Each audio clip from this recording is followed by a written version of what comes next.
INDI alliance के लोग लगातार चुप रहे, शांत रहे। आज सवाल बनता है कि पहले सनातन का अपमान किया, हिंदुओं का अपमान किया, तब ये लोग चुप रहे। उसके बाद ओबीसी के नाम पर जाति में भेदभाव करने का काम किया, डिवाइड एंड रूल करने का काम किया। अब नॉर्थ साउथ में डिवाइड एंड रूल करने की कोशिश इंडिया अलायंस कर रहा है।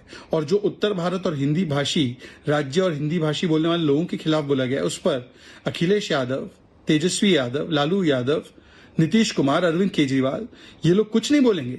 ये प्रिटेंड करेंगे कि ऐसे कुछ बयान आ ही नहीं रहे। ये दिखाता है उनकी मानसिकता और इंडिया अलायंस का एजेंडा कि बांटो और राज करो, ये उनका एजेंडा है। सनातन को गाली दो, भारत के लोगों का विभाजन करो, कभी जाति के नाम पर, कभी भाषा के नाम पर, कभी धर्म के नाम पर। यही इनके गठबंधन का विषय है और इसीलिए आज ये लोग चुप है।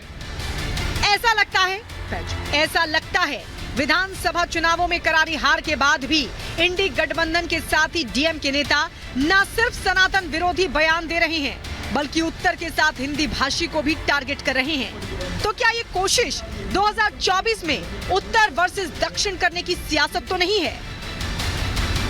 Bureau report, Republic Bharat.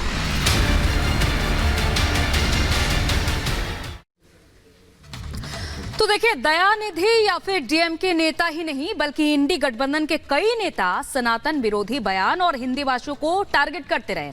आइए अब आपको एक एक करके बताते हैं कि कौन कौन वो नेता रहे हैं जिन्होंने अभी तक सनातन और हिंदी भाषियों को टारगेट किया है, क्योंकि गठबंधन को सनातन से चिढ़ क्यों है, सवाल तो यही बन रहा है। दयानिधि मारन सांसद है डीएमके के, उन्होंने कहा है कि हिंदी भाषी सड़क शौचालय साफ करते हैं। तेलंगाना के सीएम रेवंत रेड्डी ने कहा है कि बिहार के डीएनओ को उन्होंने गाली दी है एक प्रकार से। डीएमके सांसद सेंथिल कुमार का कहना है कि बीजेपी गौमूत्र वाले राज्यों में जीतती है। डीएमके सांसद ए राजा ने कहा सनातन पूरी दुनिया के लिए खतरा, सनातन की तुलना एड्स और कुष्ठ रोग से उन्होंने की थी। अब उदयनिधि स्टालिन की बात कर लेते हैं। डीएमके नेता, सनातन को खत्म करना जरूरी है, आखिर सनातन से इतनी चिढ़ क्यों है? प्रियांक खड़गे कांग्रेस नेता, जो धर्म सम्मान अधिकार ना दे वो बीमारी की तरह। सनातन को एक एक करके आप सुन रहे हैं कि किस तरह से गालियां दी गई है। सपा नेता स्वामी प्रसाद मौर्य आपको बखूबी याद होंगे, उन्होंने कहा कि हिंदू धर्म नहीं धोखा है।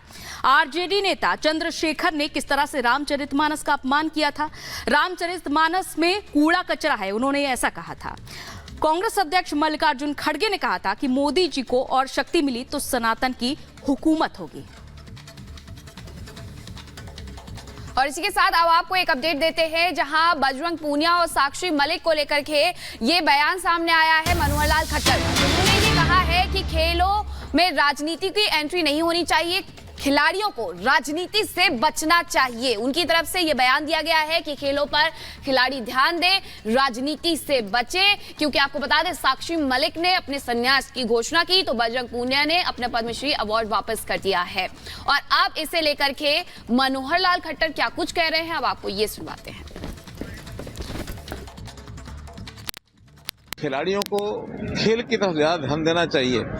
पिछले कुछ दिन पहले ये जो विषय, खास करके जो एसोसिएशन का विषय आया था, वो एक राजनीतिक उस दायरे में फंसता चला जा रहा है, वो नहीं फंसना चाहिए था। और उन्होंने अब चूंकि उस समय का विषय निकल गया और चुनाव हुआ है, तो चुनाव लोकतांत्रिक तरीके से होता है तो उसको स्वीकार करना चाहिए।